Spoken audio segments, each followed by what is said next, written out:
starts now.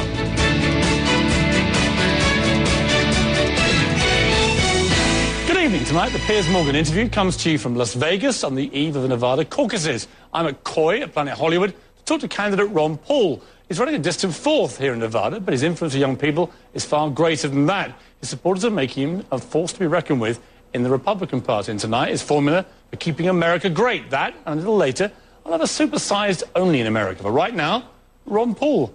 Dr. Paul, welcome.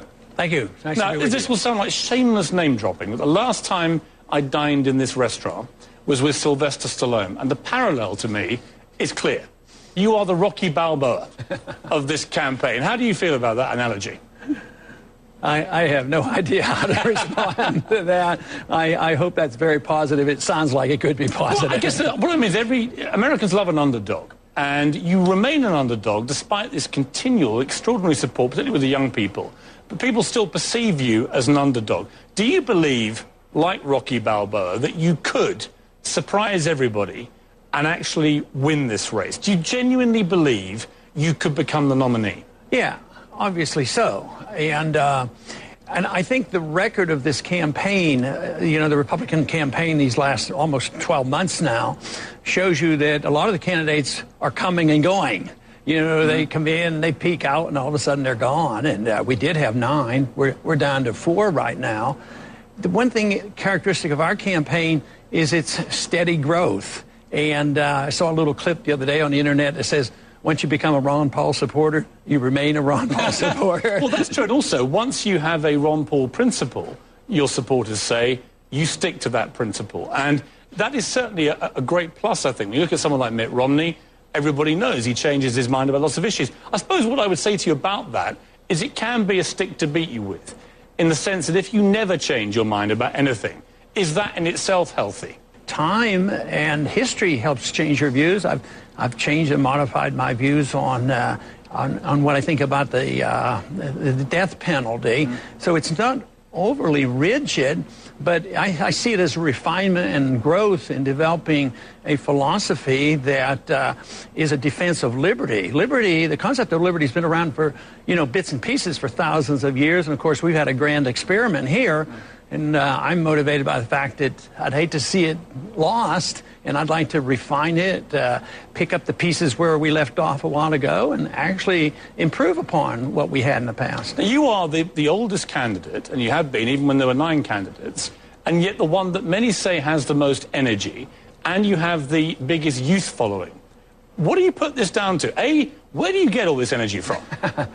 Well, I don't know exactly, where does our health come from? There's a lot of things. Mental health is important. Do you work out? Do you have a regime on the campaign? Yes, and it gets interrupted sometime in the campaign. I can't quite do it, but historically, for 30 or 40 years, as long as I can remember, I've had a pretty strict regime, and it involves a lot of exercise, and it also eating habits are very important. So what do you do, exercise-wise?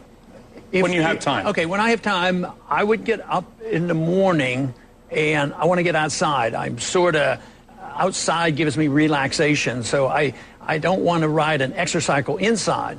I ride a bike and I walk. But in the morning, I like to walk between 3 and 4 miles. It takes me about an hour or so to do that.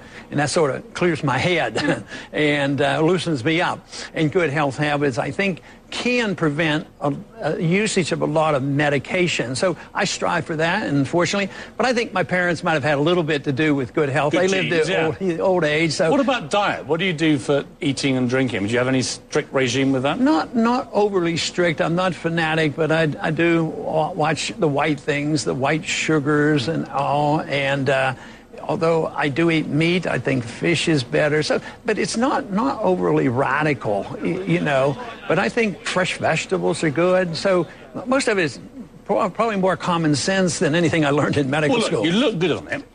Is this part of the reason you think that the youth are energized by you? They look upon you as a great role model, but also they like the fact that you are this guy who sticks to his principles.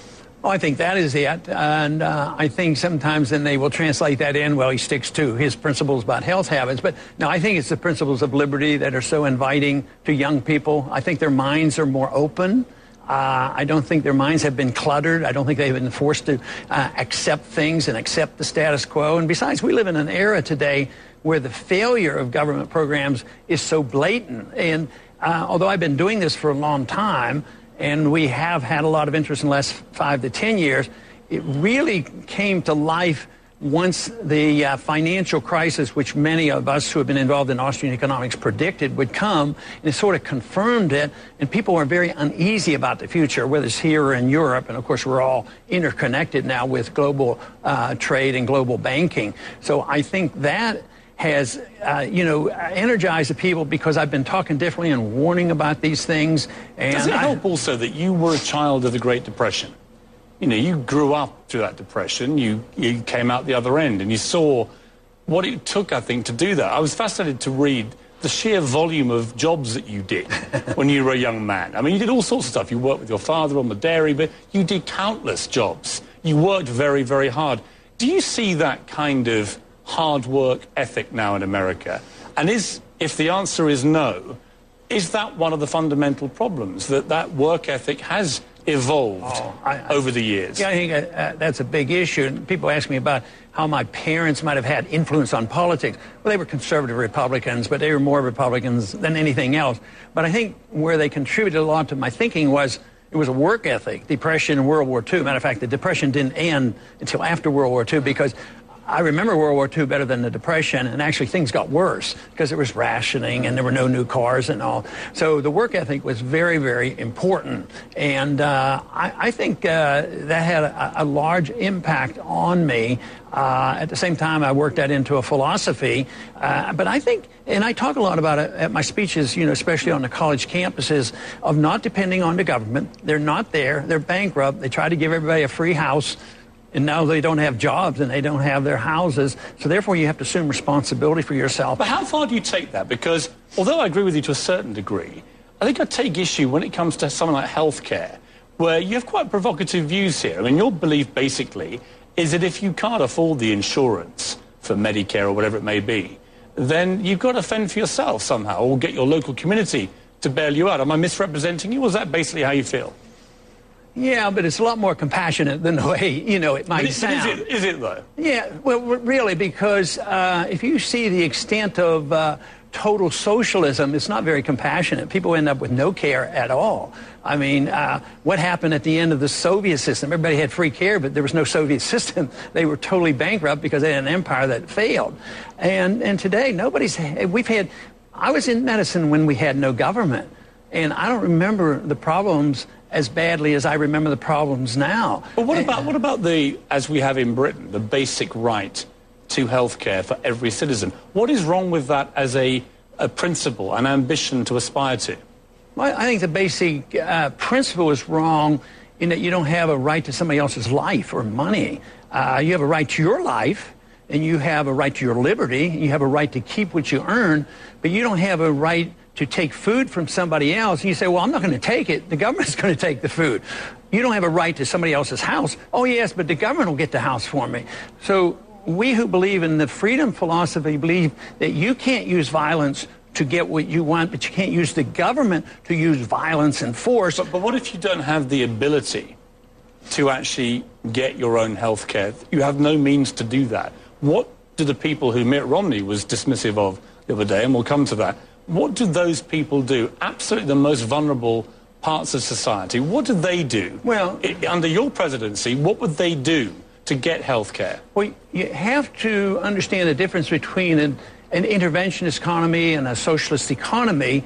If you really want to produce the best medical care and the best prosperity, the largest middle class, you have to do it through freedom. If you do it through redistribution of wealth, you actually reduce the availability. Let's take a little break. I want to come back and talk to you more about the economy, also about how you keep America great through tough times like this, and what you think of today's jobless figures, which, whichever way you look at it, are pretty good news for Barack Obama.